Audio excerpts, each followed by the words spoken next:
Dok je vani bilo ružno i kiša, u društvenom domu u Šibicama bilo je vruće uz gužvu i galamu. Danas imamo svašta.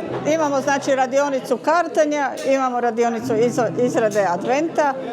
Jučer smo imali isto jednu radionicu i to kako biti sretan, vrlo posjećenu, vrlo interesantnu, koja nam je psihologica predavala, imat ćemo opet u prvom mjesecu, ali evo sada znači počinje, imamo prva nedjelja je adventa, koji svake godine izrađujemo adventne vjenčiće, udruga kupi sav materijal, žene dođu, napravi si, odnese si doma taj adventni, eto tako da na taj način isto malo pomognemo. Kako biti sretan umirovljenicima možda ne treba savjet jer su u društvenom domu svi bili sretni. Kako biti sretan, biti okružen sa pozitivnim i dobrim ljudima. Mislim da je to ona prava sreća. Svi su imali svoje. Dok su umirovljenici igrali šah, umirovljenice su izrađivale vijence kakvih se mogu posramiti i neki profesionalci. Ukrasit ćemo malo svoje domove.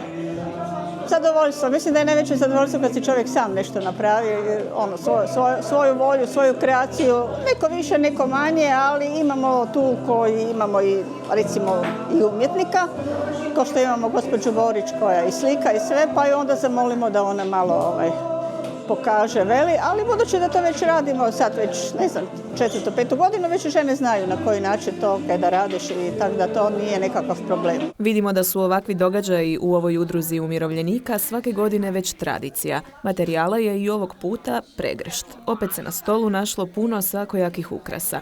Od krep papira preko cvijeća do plastičnih motiva. Uvijek nam ostane nešto od prošle godine, imaju te materijale, svako nešto donese.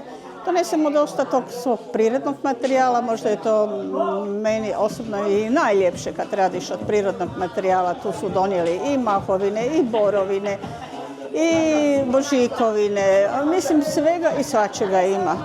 Svećice si u biti svako sam donese kak želi, a ovo sve drugo, evo, udruga obezbijedi i donese. Tako da nam je ugodno i lijepo. Natjecanja ipak nema. Nije da je ko je najljepši, to si malo pogledamo jedna drugoj pa malo dobiš ideju, škicneš si i onda ti je to tako.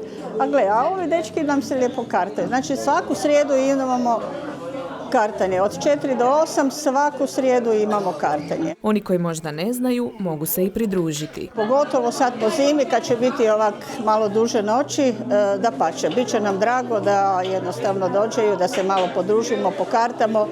Dečki već imaju sad tu šah, ne znam, imamo i nekakve društvene igrice, one rumi kupi tak, to nešto budemo za ženske koje se ne znaju kartati, budemo neke drugo našli. Izradom vijenaca umirovljenice su potaknule svoju kreativnost i unijele duh blagdana koji su pred nama. Muškarci su pak dokazali da su umirovljenički dani ispunjeni nepresušnom željom za pobjedama na šahovskoj ploči i u životu.